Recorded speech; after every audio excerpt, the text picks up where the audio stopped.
Hello नमस्कार दोस्तों, welcome back our official YouTube channel law with Ronit. दोस्तों आप सभी लोगों का हार्दिक स्वागत है। साथियों एक नए वीडियो और एक नए ऑफिशियल अपडेट के साथ आपके सामने आ रहे हैं। साथियों आप सभी लोगों को पता है कि हम केस लॉ का सीरीज लेकर के आ रहे हैं और आज जो हम केस लॉ लेकर के आप सभी लोगों के सामने आ रहे हैं ये है इंडियन पेनल कोड से रिलेटेड। जी हाँ साथियों, आईपीसी से रिलेटेड आज केस लॉ हम आप सभी लोगों के लिए लेकर के आ रहे हैं।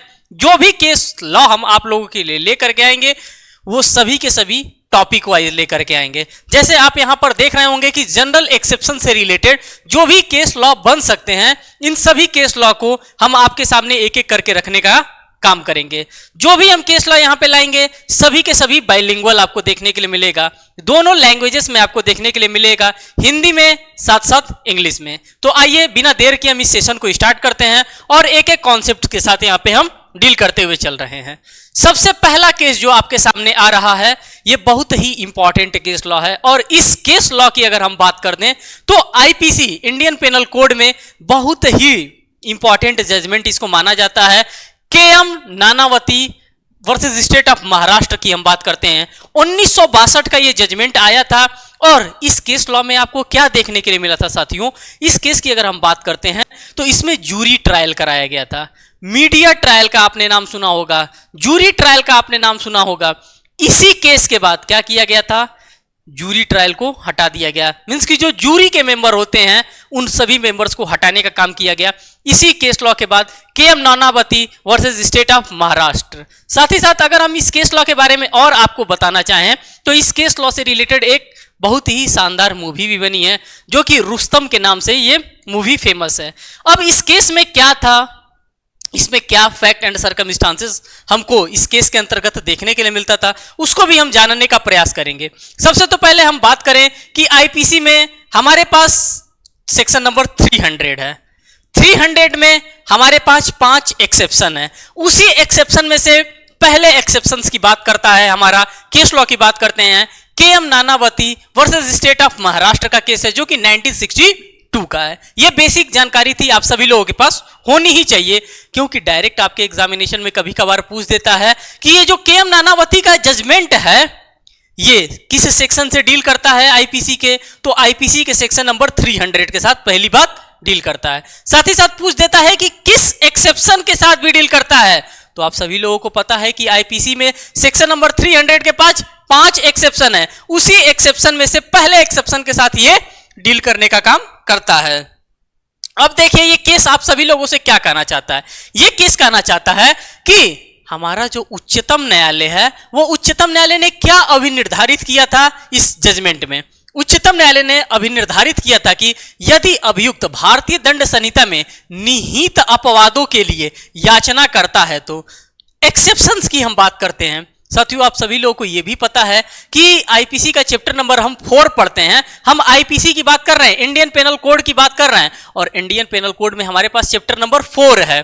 4 के अगर हम रेंज के बारे में बात करेंगे कि किस सेक्शन से लेकर के किस सेक्शन तक है तो उसमें हमारा जीई आता है, जनरल एक्सेप्शन आता है। और जनरल एक्सेप्शन का मतलब क्या है, जनरल एक्सेप्शन का मतलब है हमें बचाने का वहां पे काम किया जाता है। सेक्शन की हम बात करते हैं तो सेक्शन नंबर 76 से लेकर के 106 का ये रेंज होता है हमारे जनरल एक्सेप्शन का। और वही बात यहां पे इस KM Nanavati versus state of Maharashtra के केस में कहा जा रहा है। निहित अपवादों के लिए याचना करता है तो यह उसके विरुद्ध एक उपधारणा है। यह क्या है, अगर इन अपवादों के लिए याचना करता है तो यह क्या माना जाएगा, एज अ प्रिजम्पशन के तौर पर इसको लेने का काम किया जाएगा और उस उपधारणा का खंडन करने का भार उसके ऊपर है। यह जो प्रिजम्पशन किया जा रहा है, यह जो प्रिज्यूम किया जा रहा है, यह जो उपधारणा बनाई जा रही है तो उसका खंडन करने का भार किसके ऊपर होगा, उसी व्यक्ति के ऊपर होगा जो बता रहा है कि साहब मैंने जो काम किया है इसमें किया है। किसमें किया है, इसी जनरल एक्सेप्शन में किया है। आपको प्रूफ करना पड़ेगा कि कैसे आपका मैटर जनरल एक्सेप्शन में जा रहा है। मींस कि सेक्शन नंबर 76 से लेकर के सेक्शन नंबर 106 के बीच में किस तरह से फॉल कर रहा है, आपको बताना पड़ेगा, ये आपकी लायबिलिटी है। आगे देखिए इसी केस के फैक्ट के बारे में क्या कहा जा रहा है। इंग्लिश में यही फैक्ट आपको देखने के लिए मिल रहा है। मैंने आप सभी लोगों से कहा था कि जो भी केसेस लॉ आपको देखने के लिए मिलेंगे वो बाइलिंगुअल आपको देखने के लिए मिलेंगे, हिंदी में भी और इंग्लिश में भी। अब यहां पर ये देखिए KM. Nanavati versus state of Maharashtra 1962 का जजमेंट है। यहां पे इंग्लिश में आपको क्या देखने के लिए मिल रहा है। Supreme Court observed that if an accused plead exception contained in Indian Penal Code, जब हम एक्सेप्शन की बात करेंगे तो यानी कि जनरल एक्सेप्शन की बात कर रहा है, 76 से लेकर के 106 की बात कर रहा है। ये चीज आप सभी लोगों को पता होनी चाहिए। ये प्रिजम्पशन की बात कर रहा है। Against him and the burden of proof against him and the burden rebut that presumption is on him। जो प्रिजम्पशन किया जाएगा वो आपको प्रूफ करना होगा कि भाई साहब आप वाकई में जनरल एक्सेप्शन में फॉल एट दैट टाइम कर रहे थे कि नहीं कर रहे थे। आगे चलते हैं और आगे देखते हैं। सिर्फ और सिर्फ इतनी ही बात बता करके उसमें रख दिया गया था, क्योंकि अभी हम क्या पढ़ रहे हैं, अभी हम जनरल एक्सेप्शन से रिलेटेड मैटर को पढ़ रहे हैं। आगे देखिए आगे इस केस में क्या कहा गया है। ये जो केस लॉ आपके सामने आ रहा है टी.एन. लक्ष्मैया बनाम कर्नाटका राज्य 2002 का मामला है। यह भी मामला अपने आप में बहुत ही रेलेवेंट है और इस मामले को भी जानना हमारे लिए बेहद जरूरी है। कहा जा रहा है कि अभियुक्त को साबित करना होगा कि उसका मामला सामान्य अपवादों के अंतर्गत आता है। क्योंकि हम बार बार बात किससे रिलेटेड कर रहे हैं, तो मेरा जो आज का टाइटल था वो यही टाइटल था, general exception, chapter number 4 of Indian penal code, section number 76 to section number 106। यही पूरे बंच को हम यहाँ पे डिस्कस करते हुए चल रहे हैं और उसी के अकॉर्डिंग्स में ये हमारा केस लॉ आ रहा है टी.एम. लक्ष्मैया बनाम कर्नाटका राज्य का 2002 का मामला है। इसमें भी यही कहा जा रहा है कि अगर अभियुक्त है तो अभियुक्त को यह बात साबित करना पड़ेगा, उसको बताना पड़ेगा कि किस तरह से भाई साहब आपका मामला जनरल एक्सेप्शंस के अंतर्गत फॉल कर रहा है। अगर जनरल एक्सेप्शंस के अंतर्गत फॉल कर रहा है तो आपको क्या करना पड़ेगा, जो आप सबूत रखे हैं, जो सबूत का मानक है, अभियोजन पक्ष के अपेक्षा आपको सबूत के मानक, जो भी यहां पे मानक रखे गए हैं, उस मानक को अभियोजन पक्ष की अपेक्षा के अनुरूप नहीं है। यह पर्याप्त है कि अभियुक्त संभावनाओं की प्रबलता के मानक के द्वारा सामान्य अपवादों में से किसी में अपने मामले को बनाता है। जो कहा जा रहा है, जो 76 से लेकर के 106 में अगर इन किसी भी सेक्शन में आपका मामला फॉल करता है तो वो मामला आपका किसके अंतर्गत कंसीडर किया जाएगा, तो वो मामला आपका जनरल एक्सेप्शन के अंतर्गत कंसीडर किया जाएगा। अगर आप जनरल एक्सेप्शन के अंतर्गत फॉल कर रहे हैं तो आपको इसकी लिबर्टी मिलेगी। ये आपको प्रूफ करना पड़ेगा और आप नहीं प्रूफ कर पा रहे हैं, आप नहीं फॉल कर पा रहे हैं इस जनरल एक्सेप्शन की कैटेगरी में, तो उसका फायदा आपको नहीं होने वाला है। यही बात हमारा ये केस लॉ कर रहा है टी.एन. लक्ष्मैया बनाम कर्नाटका राज्य 2002 का मामला। नेक्स्ट केस लॉ को देखते हैं। नेक्स्ट केस लॉ आपके सामने आ रहा है, क्या कह रहा है, कह रहा है TN. Lakshmaiah versus state of Karnataka. मैंने आप सभी लोगों से कहा था कि दोनों लैंग्वेजेस में मैं आप सभी लोगों के लिए केस लॉ लेकर के आऊंगा। तो अभी आप लोगों ने हिंदी वाले जजमेंट को देखा था, सेम एज यूजुअल इंग्लिश वाले को भी आप यहां पर देख सकते हैं। कहा जा रहा है the accused has to prove that his case fall within this general exception. जब जनरल एक्सेप्शन की बात करेंगे तब आपको भाग करके 76 से 106 के पास जाना होगा। ये बात मैं इसलिए बार बार रिपीट कर रहा हूं कि आपके जो दिमाग है ना, दिमाग पूरा खुल जाए। और जब दिमाग खुला रहेगा तो जब इस टाइप का केस आपको देखने के लिए मिलेगा तब आप भाग करके जनरल एक्सेप्शंस के पास ही जाएंगे। और जब मैं आपको बता दूं, जब आप मेन एग्जामिनेशन का आंसर राइटिंग फ्रेम कर रहे होंगे, बिल्कुल आप सही सुन रहे हैं, जब आंसर राइटिंग आप फ्रेम कर रहे हैं और जनरल एक्सेप्शन से रिलेटेड कोई भी क्वेश्चन आपके सामने फॉल करता है तो आप इन केस लॉ के थ्रू भी आप अपने आंसर की अच्छे से फ्रेमिंग कर सकते हैं और एक बेहतर नंबर की भी गेनिंग वहां से कर सकते हैं। Exception, this standard of proof is not that the same as exception from the prosecution, it is sufficient that the accused make his case in any of the general exceptions. किसी भी general exceptions के अंतर्गत fall करना पड़ेगा। अगर fall करता है तभी आपको जनरल एक्सेप्शंस का लाभ मिलेगा। इन सभी के अंतर्गत और नहीं करता है तो कुछ आपको साहब मिलने वाला नहीं है, आप अपना पैर पटकते रहिए। यह बात आप सभी लोगों को यहां पे पता चल गया होगा इस केस लॉ के माध्यम से। नेक्स्ट केस लॉ को देखते हैं, कौन सा केस लॉ आता है। अब हमारे पास बहुत ही इंपॉर्टेंट केस लॉ आपके सामने आया है। अगर हम इस केस लॉ की बात करें तो यह केस लॉ अपने आप में बहुत ही लैंडमार्क जजमेंट है। मैकनॉटन के रूल के बारे में बताया गया है। ये पूरा का पूरा एक सिद्धांत प्रतिपादित किया गया था। क्या होता है मैकनॉटन का रूल, और इससे बार बार आपके एग्जामिनेशन में, अगर हम प्रिलिमिनरी एग्जामिनेशन की बात करें तो आपके प्रिलिमिनरी एग्जामिनेशन में भी मैकनॉटन के रूल से बार बार क्वेश्चन पूछे जाते हैं। और मेन एग्जामिनेशन का तो ये पूरा का पूरा ये केस लॉ ही क्वेश्चन बनता है कि पूरे के पूरे मैकनॉटन रूल को ही आपको डिफाइन करना होता है। क्या कहता है मैकनॉटन का रूल, अब इसके बारे में हम देखेंगे। और ये कहां का जजमेंट है, ये यहां का जजमेंट नहीं है। हमारे इंडिया के द्वारा इस जजमेंट को नहीं प्रोपाउंड किया गया था, ये विदेश का है, ये विदेशी जजमेंट है। और विदेशी जजमेंट को हम क्या करते हैं, हम इसी विदेशी जजमेंट को पढ़ते हैं। और ये भी कहां फॉल करता है, ये भी हमारा फॉल करता है सेक्शन नंबर 76 से लेकर के 106 के ही बंच के अंतर्गत फॉल करने वाला ये मैकनॉटन रूल है। ये किससे रिलेटेड है, मतत्ता से रिलेटेड है, मींस की इंसैनिटी से, पागलपन से रिलेटेड हमारा ये मैकनॉटन का रूल है। इसमें क्या कह रहा है, पहले पॉइंट्स को अगर हम यहां पे डील करेंगे तो पहला पॉइंट क्या कह रहा है, पहला पॉइंट यह कहता है कि हम सभी लोगों को यही प्रिज्यूम करेंगे कि सभी लोग क्या होंगे, सभी लोग स्वस्थ होंगे, कोई व्यक्ति पागल नहीं होगा। और ये किससे डील करता है, तो ये मतत्ता से, ये पागलपन से ही डील करता है मैकनॉटन का। प्रत्येक व्यक्ति को स्वस्थ चित्त उपधारित किया जाता है। कोई भी रास्ते में व्यक्ति चल रहा है, हम उसको ये थोड़े नहीं समझते कि नहीं वो बेवकूफ है, वो पागल है, हम कभी इस टाइप का प्रिजम्पशन नहीं रखते हैं। कोई भी चल रहा है तो हम उसे यही समझेंगे कि नहीं ये भी सामान्य व्यक्ति है, जैसे मैं हूं, जैसे आप हैं, इसी तरह से ये भी सामान्य व्यक्ति हैं। हम कभी इस नेचर का प्रिजम्पशन नहीं रखते हैं कि वो व्यक्ति सामने वाला कैसा है, वो सामने वाला इडियट पर्सन है, वो सामने वाला क्या है, पागल व्यक्ति। हम ऐसा प्रिजम्पशन नहीं करते हैं। और ये बात हमको समझाने का काम कौन कर रहा है, तो ये हमारे इंडियन पेनल कोड का जनरल एक्सेप्शंस का एक इंपॉर्टेंट लैंडमार्क जजमेंट है। ये कौन सा जजमेंट है, तो मैकनॉटन का रूल है। मैकनॉटन का रूल आपको क्या बता रहा है, और उसके पास अपराधों के लिए पर्याप्त मात्रा में कारण है जब तक कि उसके उत्प्रेरक को साबित नहीं किया जाता है। हमें प्रूफ करना पड़ेगा कि भाई आप स्वस्थचित्त नहीं हैं, आपको बताना पड़ेगा कि आप पागल हैं, तो किस तरह से पागल हैं, किस लेवल के पागल हैं, ये चीजें आपको यहां पे प्रूफ करना पड़ेगा। नहीं आप साबित कर पाएंगे तो आप पागल नहीं है, आपको बताना पड़ेगा। साथ ही साथ यहां पे सेकंड पॉइंट को हम देखेंगे, चित्त विकृति की प्रतिरक्षा को स्थापित करने के लिए यह स्पष्ट रूप से दिखाया जाना चाहिए कि कृत्य करने के समय अभियुक्त चित्त विकृत दोष के कारण ऐसी स्थिति में था कि जो कर रहा था उसकी प्रकृति और प्रभाव के बारे में नहीं जानता था।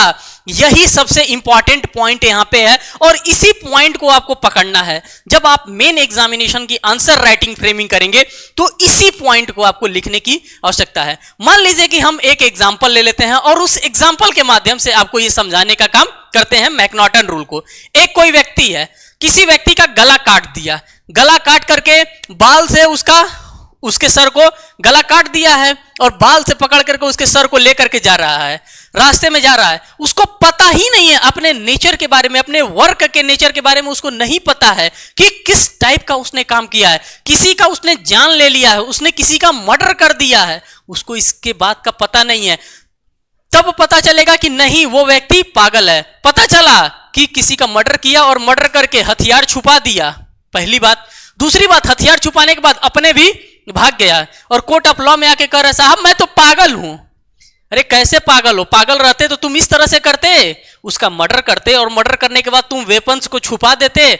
ऐसा पागल नहीं होता है। कोई ऐसा पागल आपने देखा है जो कि किसी का चाकू मार दिया या किसी का मर्डर कर दिया और मर्डर करने के बाद वेपन छुपा देगा? ऐसा पागल हो ही नहीं सकता। तुम बनावटी पागल हो, तुम बन रहे हो। कहा जाता ना बनतू आदमी है, दिखाता है कि हम समाज में हम पागल हैं, लोग उसको देख कर कहते हैं पागल टाइप का व्यवहार करता है, पागल है, लेकिन वो ओरिजिनली पागल नहीं है। पागल हम उसको कहेंगे जो किसी व्यक्ति का गला काट दिया और गला काट करके बाल से पकड़ करके उसके सर को लेकर के बाजार में घूम रहा है, उसको हम देखेंगे, क्योंकि वो अपने काम की प्रकृति को नहीं समझ पा रहा है। और वही चीज यहां पे समझाने का काम किया जा रहा है। क्या समझाने का काम किया जा रहा है? देखिए, कहा जा रहा है कि चित्त विकृतता की प्रकृति को स्थापित करने के लिए यह स्पष्ट रूप से दिखाया जाना चाहिए। क्या दिखाया जाना चाहिए? कि कृत्य करने के समय अभियुक्त चित्त विकृति दोष के कारण ऐसी स्थिति में था कि वह जो कर रहा था उसकी प्रकृति और प्रभाव के बारे में नहीं जानता था। यही चीज मैं आपके सामने रखना चाहता हूं और यही चीज हमारा ये मैकनाटन का रूल बताना चाहता है कि उसको अपने नेचर के बारे में नहीं पता था, अपने वर्क ऑफ नेचर के बारे में वो नहीं जान रहा था कि वो किस टाइप का काम कर रहा था। तो ये पॉइंट भी आपके लिए बहुत ही इंपॉर्टेंट है आपके मेन पॉइंट ऑफ व्यू से, जब आप मेन एग्जामिनेशन में आंसर राइटिंग करेंगे। साथ ही साथ नेक्स्ट पॉइंट की बात करते हैं। वह यह नहीं जानता था कि वह जो कर रहा है वो गलत था। तब कहा जाएगा कि नहीं, वो पागल व्यक्ति है। भाई, उसको पता ही नहीं है कि वो क्या काम कर रहा। पता चले कि हम जान रहे हैं कि चाचा को मार रहे हैं और हम बचाव लेंगे कि हम पागल थे, हमको तो पता ही नहीं था। ऐसे नहीं चलेगा। दो रंग हमारा नहीं चलेगा, हमारा सिंगल ही चलेगा। या तो हम पागल हैं या फिर हम प्रूडेंट आदमी हैं, एक ही चलेगा, दोनों नहीं चलेगा। आप कोर्ट को धोखा नहीं दे सकते हैं। तीसरी बात मैकनॉटन रूल में क्या कही जा रही है, इसको भी हमें जानने की आवश्यकता है कि तीसरी बात मैकनॉटन रूल में क्या कही जा रही है। यदि अभियुक्त को यह ज्ञान था कि वह कृत्य उसके द्वारा नहीं किया जाना चाहिए था और यदि वह कृत्य उसी समय पर विधि के प्रतिकूल था तो वह दंडनीय है। यह बात भी हमारे लिए बेहद जरूरी है। अगर मान लीजिए कि मैकनॉटन रूल को हम फॉलो कर रहे हैं और साथ ही साथ हम जनरल एक्सेप्शंस का फायदा भी लेना चाहते हैं। जनरल एक्सेप्शन में क्या होता है, अगर इस तरह के नेचर को हम देखते हैं तो सीधे हमारा मामला किस में चला जाता है, 300 में चला जाता है और इसका पनिशमेंट 302 में हमको देखने के लिए मिलता है। नहीं तो 299 की बात करते हैं जिसमें हमारा क्या फॉल करता है, CH फॉल करता है, culpable homicide not amounting to murder की बात कर रहा है और यहां पर 300 में मर्डर की बात कर रहा है। बस इतने ही का अंतर होता है। अगर हम किसी भी व्यक्ति का मर्डर कर देते हैं और हम प्रूफ कर देते हैं, क्या करते हैं, हम प्रूफ कर देते हैं कि नहीं, हम इंसैनिटी में, हम पागलपन में, हम मतत्ता के कारण हमने उनका मर्डर किया है, तो हमें बचाव मिलेगा। किसका बचाव मिलेगा? तो इसी 76 से लेकर के 106 का हमें बचाव वहां पर मिलेगा। लेकिन हमें साहब प्रूफ तो करना ही पड़ेगा कि हाँ, हम पागल हैं। यह नहीं कि हम थोड़ा सा पागल हैं, थोड़े से समझदार हैं, तो थोड़ा थोड़ा में आपको 302 में ही जाना पड़ेगा क्योंकि उसका कोई बचाव वहां पे नहीं है। तो इन्हीं दोनों सेक्शंस का हम यहां पे जिक्र कर रहे हैं, 300 का और 299 का, क्योंकि हम जिस जनरल एक्सेप्शंस का फायदा लेना चाहते हैं, जिस जनरल एक्सेप्शंस को हम जानना चाहते हैं, यही दोनों सेक्शंस हमारे लिए इंपॉर्टेंट हो जाता है, 300 और 299। चौथे में पॉइंट में यह कह रहा है कि यदि कोई व्यक्ति उन्मादी विभ्रम के अधीन है जिसके परिणाम स्वरूप मौजूदा तथ्य उसके कारण अपराध कारित करते हैं, कुछ ऐसे एलिमेंट्स होते हैं जिनको उसे देख करके लगता है, उसके परिणाम स्वरूप, उसके कॉज के परिणाम स्वरूप उसे लगता है जैसे किसी को उकसा दिया जाता है कि अरे यार, तुमको मार रहा है, तुम्हारे चाचा को मार रहा है, तुम कैसे व्यक्ति हो, यहां पे बैठे हो, तुम मारने नहीं जा रहे हो। उकसा देते हैं। उकसाने में ऐसा उसको डिल्यूजन हम पैदा कर देते हैं कि वो जाता है और किसी भी व्यक्ति को मार करके चला आता है। कहता है कि साहब, उस समय तो मेरे सर पे भूत सवार हो गया था, हमको पता ही नहीं चल रहा था, हम अपने नेचर ऑफ वर्क को समझ ही नहीं पा रहे थे कि हम उसको गोली से मार रहे हैं कि हम उसको डंडे से मार रहे हैं। ये सारी चीजों को हम जनरल एक्सेप्शन के अंतर्गत फॉल नहीं कराएंगे। तो इसका उत्तर विभ्रम की प्रकृति पर निर्भर करता है, बल्कि यह मान लेना चाहिए कि वह केवल आंशिक विभ्रम के तहत प्रयास करता है। कभी कभार हम ये देखते हैं कि कुछ लोगों को स्वप्न आता है और ऐसे स्वप्न आते हैं कि तुम अपने बच्चे का गला काट दोगे तो तुम डायरेक्ट भगवान के पास चले जाओगे। सुबह में वो व्यक्ति उठता है और अपने बच्चे का गला काट देता है। ऐसा केस लॉ भी आपको देखने के लिए मिला होगा, जरूर देखने के लिए मिला होगा। काट देता है, फिर कोर्ट ऑफ लॉ में जाता है, भाई गला काट दिया, बच्चे का काट दिया या किसी का भी गला काट दिया। वो तो स्वप्न में देखा था कि स्वप्न में भगवान के दूत आए थे और उन्होंने कहा था कि अगर तुम्हें भगवान से डायरेक्ट मिलना है तो तुम अपने बच्चे का या पड़ोसी के चाचा के लड़के का या किसी का भी तुम गला काट दो। उसने गया, वो गला काट दिया। अब वो कहने लगा कि साहब अब तो गलती हो गई, हमको नहीं पता था उस टाइम कि हम गला काट रहे हैं कि उसके गले को हम सहला रहे हैं, हमको नहीं पता था। क्यों नहीं पता था? आप किस तरह के डिल्यूजन में आप घूम रहे थे, किस तरह के विभ्रम में आप फंस गए थे। आपको वहां पे प्रूफ करना होगा, तभी माना जाएगा कि आप इसका फायदा लेंगे। अगर आप नहीं प्रूफ कर पाते हैं तो आपको इसका फायदा नहीं मिलेगा। इस 76 से लेकर के 106 जनरल एक्सेप्शंस का आपको फायदा नहीं मिलने वाला है। और यह बात हमारा मैकनॉटन का रूल यहां पे धूमधाम से समझाने का काम कर रहा है। और अन्य मामले में उन्मादी नहीं है, उस पर उसी स्थिति में विचार किया जाना चाहिए जैसा कि उन तथ्यों पर जिनके संबंध में विभ्रम मौजूद है और वास्तविक थे। इन सभी चीजों को हमें एट दैट टाइम देखना चाहिए कि क्या क्या चीजें आपके सामने हो रही हैं, क्या घटित हो रही हैं, क्या आप किस हेलुसिनेशन में हैं, आप किस विभ्रम की स्थिति में हैं। इन सभी चीजों को देख करके ही इस जनरल एक्सेप्शन मींस की सेक्शन नंबर 76 से 106 का आपको क्या दिया जाता है, आपको इसके अंतर्गत फॉल कराया जाता है। अगर आप इन सभी चीजों में से किसी को भी नहीं प्रूव कर पाते हैं तो ये आपको नहीं मिलेगा। ये सीधे सीधे बचाने का काम करता है। तो बचेंगे कब? जब आप किसी भी चीज को प्रूव करेंगे साहब, तब आप बचेंगे। नहीं प्रूव कर पाएंगे आप, नहीं बचेंगे। तो ये तो हमारा यहाँ पे पूरा का पूरा मैकनॉटन का रूल जो था, ये मैकनॉटन का रूल हम लोगों को समझाने का काम कर रहा था। सॉरी, ये चीज मैकनॉटन का रूल हमें समझाने का काम कर रहा था। अब चलेंगे नेक्स्ट केस लॉ के बारे में। नेक्स्ट केस लॉ हमारे लिए भी बहुत इंपॉर्टेंट है। आप कहेंगे कि नेक्स्ट केस लॉ कौन है, तो हम कहेंगे कि क्वीन एम्प्रेस बनाम केएन शाह 1896 का ये जजमेंट है। अब इस जजमेंट में भी हमको क्या देखने के लिए मिलेगा? हम बार बार आप सभी लोगों से कह रहे हैं कि जो भी हम बातें यहां पे पढ़ रहे हैं वो हम इसी के रिस्पेक्ट में पढ़ रहे हैं, इसी जीई, इसी सेक्शन नंबर 76 से 106 के रिस्पेक्ट में हम पढ़ रहे हैं। यहां तक तो कॉन्सेप्ट आपका क्लियर है। मींस कि जनरल एक्सेप्शन से रिलेटेड ही जजमेंट को हम यहां पे डील करने का काम कर रहे हैं।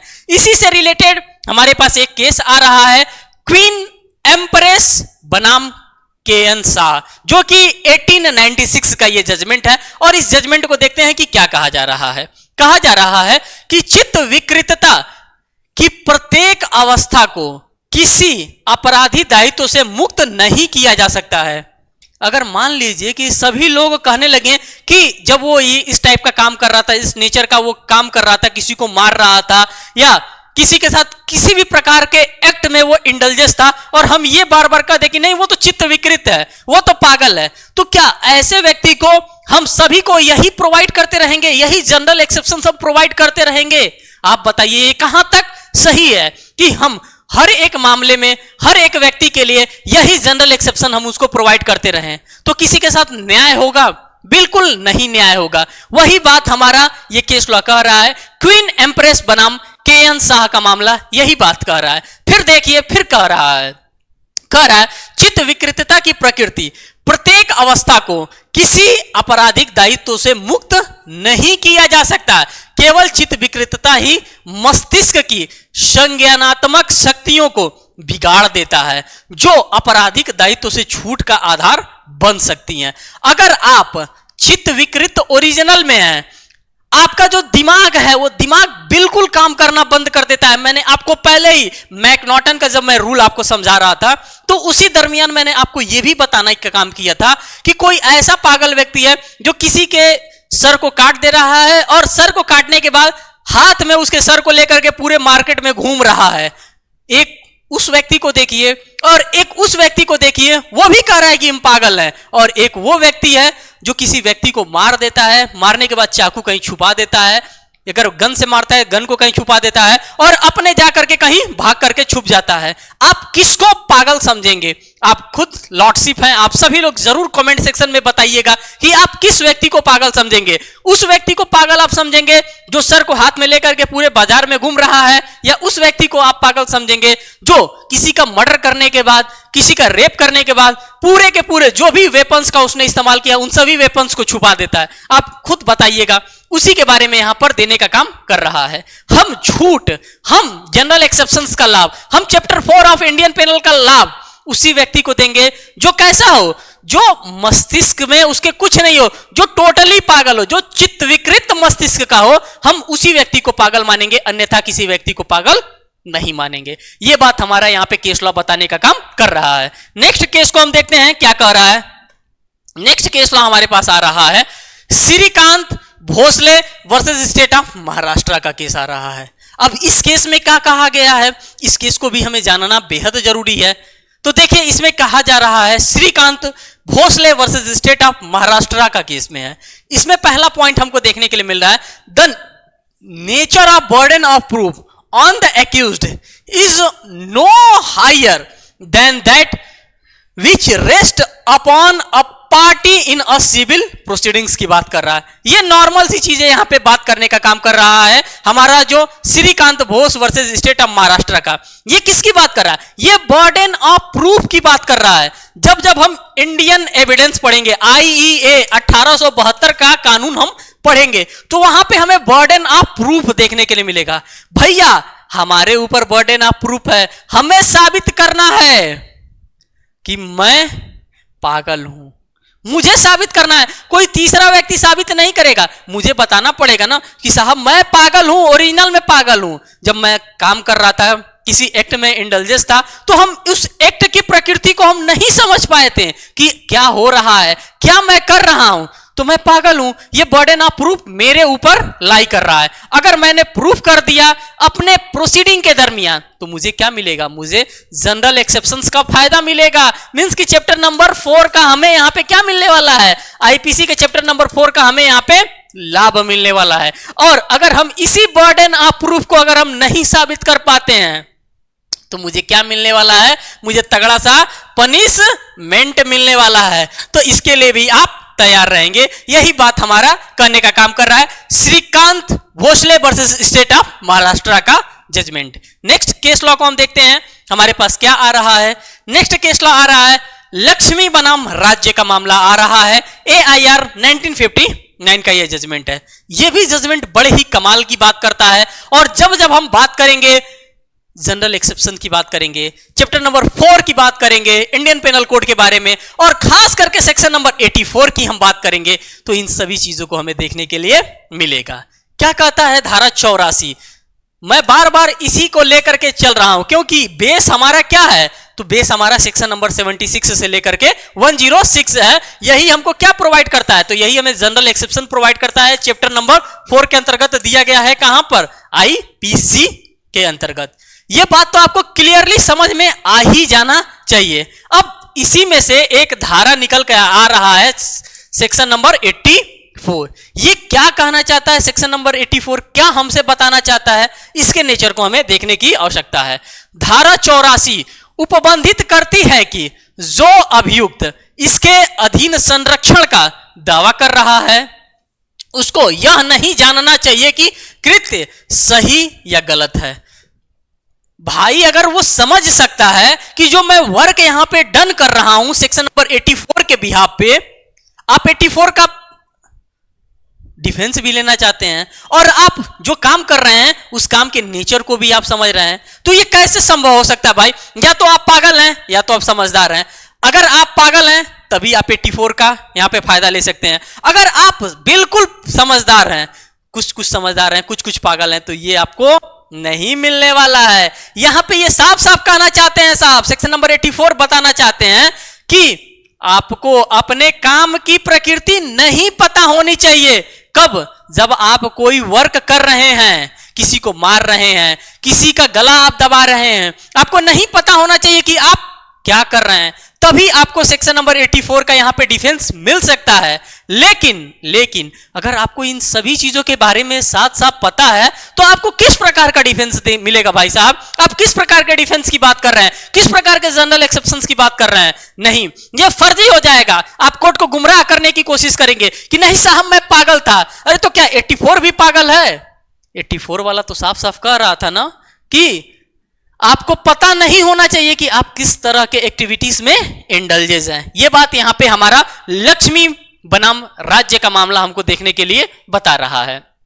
बल्कि अभियुक्त यह जानने में असमर्थ होना चाहिए कि उसके द्वारा किया गया कार्य सही है या गलत है। यह असमर्थ नहीं होना चाहिए, उसको बिल्कुल भी पता नहीं होना चाहिए। जो कि मैंने फर्स्ट एग्जांपल आपके सामने लिया था कि एक व्यक्ति किसी भी व्यक्ति का गर्दन काट करके उसके बाल को पकड़ करके पूरे मार्केट में घूमा। उसको नहीं पता है कि वो झोला लेकर के घूम रहा है कि किसी व्यक्ति का वो सर लेकर के घूम रहा है। उसको इस वर्क के में नेचर में जो उसने वर्क किया है, उस नेचर को, उस प्रकृति को वो नहीं समझ पा रहा है, इसीलिए वो लेकर के घूम रहा है। अगर उस प्रकृति को, उस नेचर को समझता कि नहीं मैंने किसी का गला काट दिया है, तो क्या वो लेकर के घूमता? वो कहीं ना कहीं फरार होने की कोशिश करता। मींस कि इससे यह प्रिज्यूम किया जा सकता है कि हाँ वाकई में ये व्यक्ति क्या है, वाकई में ये व्यक्ति पागल है। पागल व्यक्ति ही किया कर सकता है, पागल व्यक्ति ही नंगे सड़क पे घूम सकता है।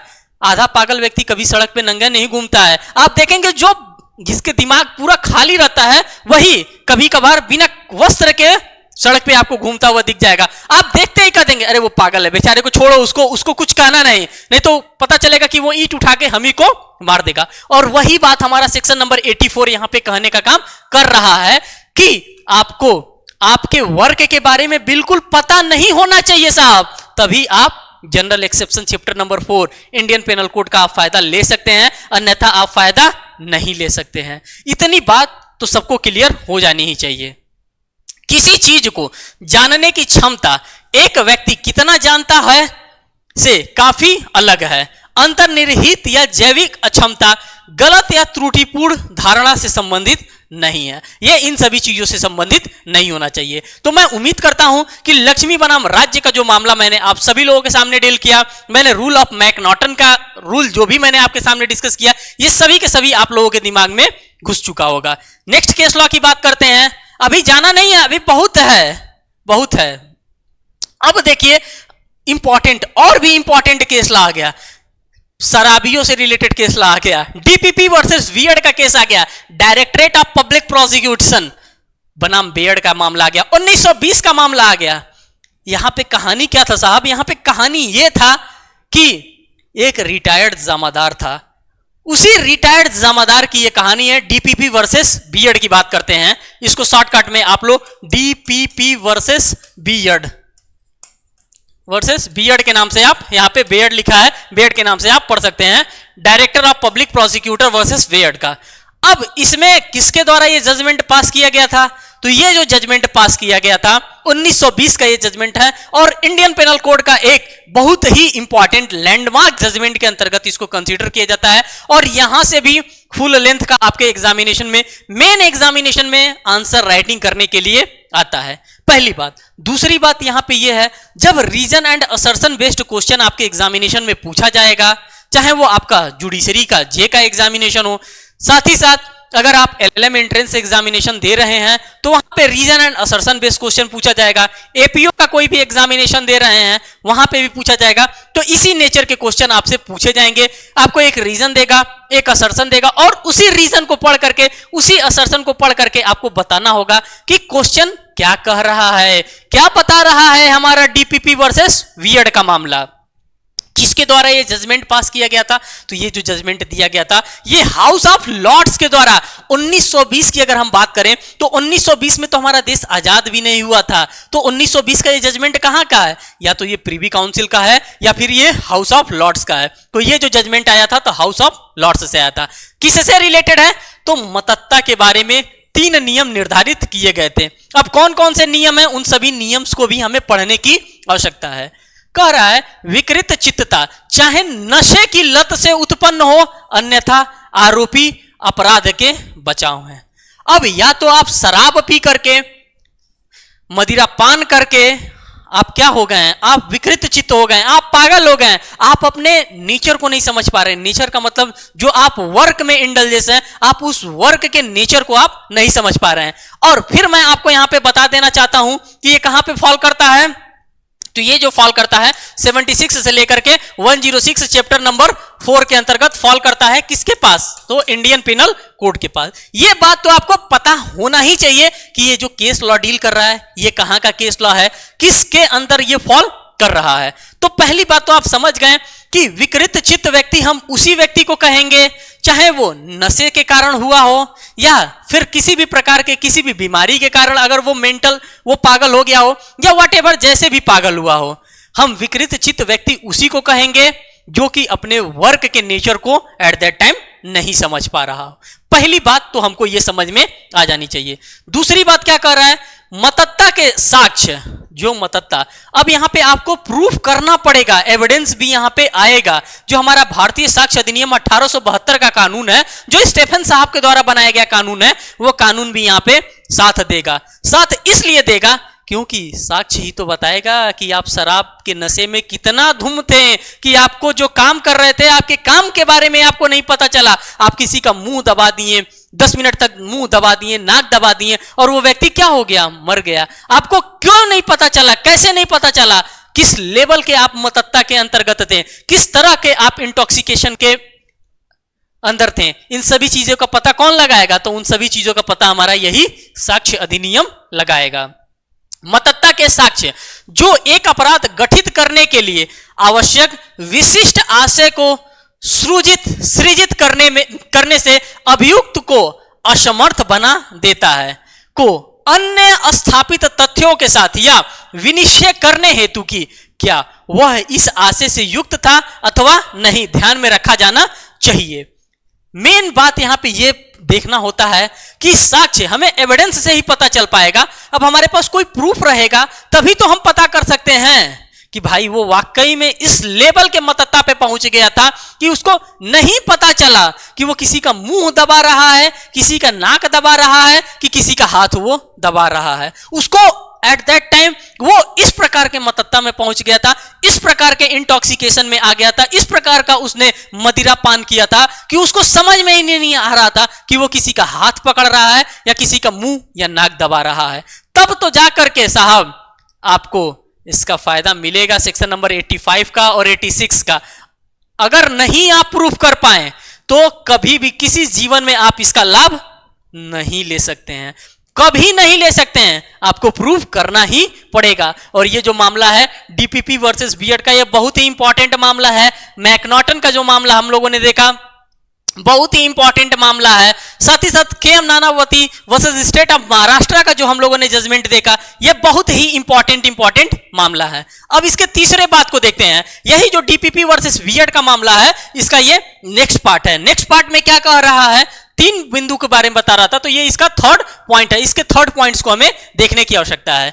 यह कि अपराध गठित करने के लिए आवश्यक आशय को सृजित करने के लिए अभियुक्त में स्थापित असमर्थता से न्यूनतम मतत्ता का साक्ष्य तथा केवल यह साबित करना कि उसकी मस्तिष्क नशे से प्रभावित था, जिससे वह सहज ही तीव्र उत्तेजना प्राप्त कर सका। अब कुछ ऐसी हम लोग दवा खा लेते हैं जिसको खाते ही या कोई ऐसा नशा आदमी कर लेता है जिसको जो बॉडी में जाता है और हमारे बॉडी के एनर्जी लेवल को वो दुगुना कर देता है।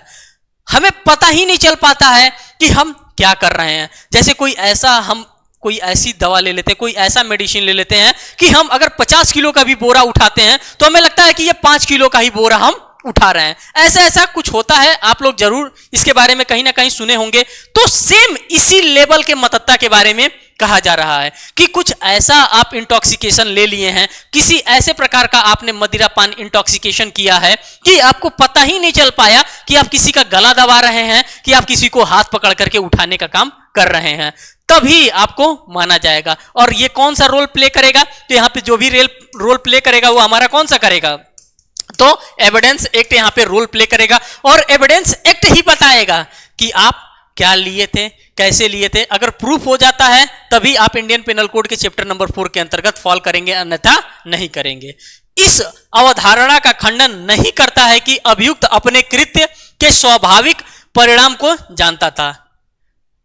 यह चीज तो आपको पता होना चाहिए। अगर वो अपने परिणाम को, अपने कॉन्सिक्वेंसेस को जानता तो इस प्रकार का हरकत नहीं करता। वो नहीं समझ पा रहा है, वो नहीं जान पा रहा है, क्योंकि वो उस लेवल के नशे में है कि वो अपने फैक्ट को और सर्कमस्टांसेस को समझने में असमर्थ हो जाता है। तो ये भी बात आप लोगों को यहां पे समझ में आई होगी। नेक्स्ट हम बात करते हैं, अब हमारे पास एक और केस आता है।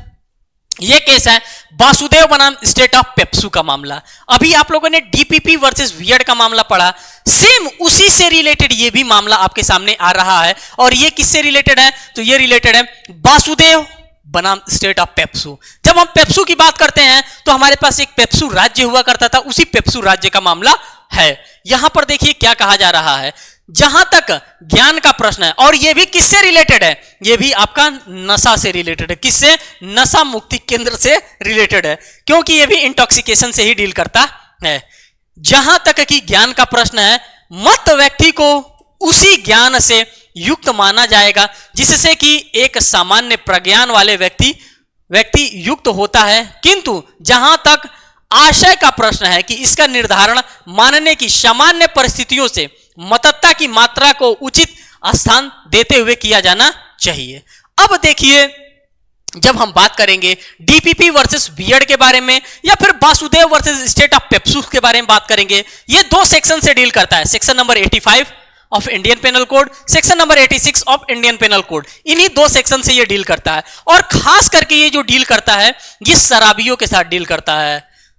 नशा शराब में होती तो नाचती बोतलें, उसी से ये डील करने का काम करता है। कहता है कि इस लेवल के आप इंटॉक्सिकेशन कर लेते हैं, इस प्रकार या तो आपको कोई जबरदस्ती पिला देता है, उस प्रकार के आप नशे में चले जाते हैं, या वॉलेंटरली आप इतना पी लेते हैं कि आप इस तरह के नशे में चले जाते हैं कि आप अपने कॉन्सिक्वेंसेस को, आप अपने नेचर ऑफ वर्क को ही नहीं समझ पाते हैं कि आप कर क्या रहे हैं। उसी से रिलेटेड ये सारी की सारी चीजें यहां पे शो कर रही है। साथ ही साथ ये भी बताने का काम किया जा रहा है कि आप अगर चैप्टर नंबर 4 का वेटेज लेना चाहते हैं, इंडियन पेनल कोड के चैप्टर नंबर 4 का, मींस की जनरल एक्सेप्शन का, तो आपको यह प्रूफ करना पड़ेगा कि आप मतत्ता में थे, या फिर आप इस प्रकार के इंटॉक्सिकेशन में, इस प्रकार के हेलोजिनेशन में, आप इन सभी चीजों को अगर आप प्रूफ करते हैं तभी आपको उसका फायदा मिलेगा, अन्यथा इसका फायदा आपको नहीं मिलने वाला है। तो ये वासुदेव बनाम पेप्सू का मामला आपके सामने आ रहा है। तो साथियों, ये था आज का सेशन जो कि मैं आप सभी लोगों के लिए लेकर के आया था। खास करके जो भी हमारे जनरल एक्सेप्शन चैप्टर नंबर 4 किसका, आईपीसी का, इससे रिलेटेड जो भी हमारे पास जजमेंट हो सकते थे, उन सभी जजमेंट्स को मैंने आपके सामने एक एक करके रखने का प्रयास किया और आप सभी लोगों को समझाने का प्रयास किया। साथियों, ये था एक छोटा सा सेशन मैं आप सभी लोगों के लिए लेकर के आया था। साथियों, एक छोटा सा रिक्वेस्ट और करूंगा कि अगर आप चैनल पर नए हैं तो चैनल को जरूर सब्सक्राइब करिएगा, वीडियोस को लाइक करिएगा और अपने फ्रेंड सर्कल में इसको जरूर शेयर करिएगा। लास्ट में यह भी कहना चाहूंगा कि इसके बाद आपको जो भी डिमांड हो, किसी भी केस लॉ को आपको अगर चाहिए तो आप हमें जरूर बताइएगा। मैं उसके फैक्ट्स को ढूंढ करके आप सभी लोगों के पास इसी माध्यम से, इसी डिजिटल प्लेटफॉर्म के माध्यम से समझाने का प्रयास करूंगा। बहुत बहुत धन्यवाद साथियों, फिर मिलेंगे। Thank you.